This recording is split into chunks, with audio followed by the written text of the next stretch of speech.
Big Boss season 9 grand finale நடந்து முடிஞ்சதுக்கு அப்புறமா கண்டஸ்டன்ஸ் எல்லாரும் ஃபேன்ஸ் மீட் அரேஞ்ச் பண்ணி ஃபேன்ஸ் கேட்குற எல்லா கேள்விகளுக்கும் டைரக்டாவும் வெளிப்படையாகவும் பதில் பேசிட்டு இருக்காங்க. அந்த மாதிரி தான் கமருதீன் ஃபேன்ஸ் மீட் அரேஞ்ச் பண்ணியிருக்காங்க.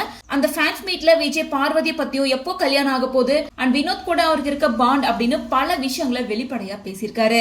அதாவது ரெட் கார்டு கொடுத்ததை பத்தி நீங்க என்ன நினைக்கிறீங்க அப்படின்னு கேட்கும்போது, ரெட் கார்டு என் வாழ்க்கையில எனக்கு கிடைச்ச மிகப்பெரிய பாடம். இனிமே வாழ்க்கையில நான் எப்பவுமே கோவமே படமாட்டேன் அப்படின்னு சொல்லியிருக்காரு.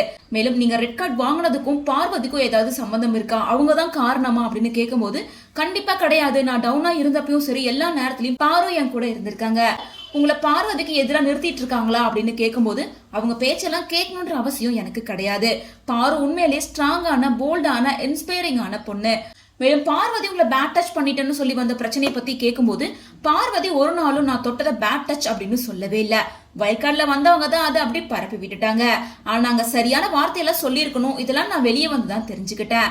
மேலும் டைனிங் டேபிள்ல கமருதீன் பார்வதி இவங்க இடையில என்ன பேசிட்டு இருந்தாங்க அப்படின்னு ஸ்கிரீன்ல போட்டு காட்டும் போது, கமருதீன் எந்த ஒரு தயக்கமும் இல்லாம, இப்படி நடக்கிறது சாதாரண விஷயம் தானே, நாங்க 2 பேரும் லவ் பண்றோம், எங்களுக்குள்ள அந்த புரிதல் இருக்கு, சோ நாங்க அப்படி பேசிக்கிறதுல எந்த தப்பும் இல்ல அப்படின்னு வெளிப்படையா சொல்லியிருக்காரு. அண்ட் நான் வெளியே வரப்ப வினோத் மட்டும் என் மேல உண்மையா அக்கறையா பேசினாரு. அந்த அக்கறைக்கு மட்டும் ஏத்துக்கிற மாதிரி இருந்துச்சு. திவ்யா, சபரி, விக்ரம் அப்படின்னு இவங்க எல்லாருமே கொடுத்த அட்வைஸும் அவங்க காட்டின அக்கறையும் எனக்கு சுத்தமா செட் ஆகல. அது ஏத்துக்கிற மாதிரி இல்ல. அண்ட் எனக்கும் பாருக்கு இடையில பிரிவு உண்டாக்க நிறைய பேர் முயற்சி பண்றாங்க. அந்த மாதிரி ஆட்களை நான் பெருசா கண்டுக்கிறதே இல்ல.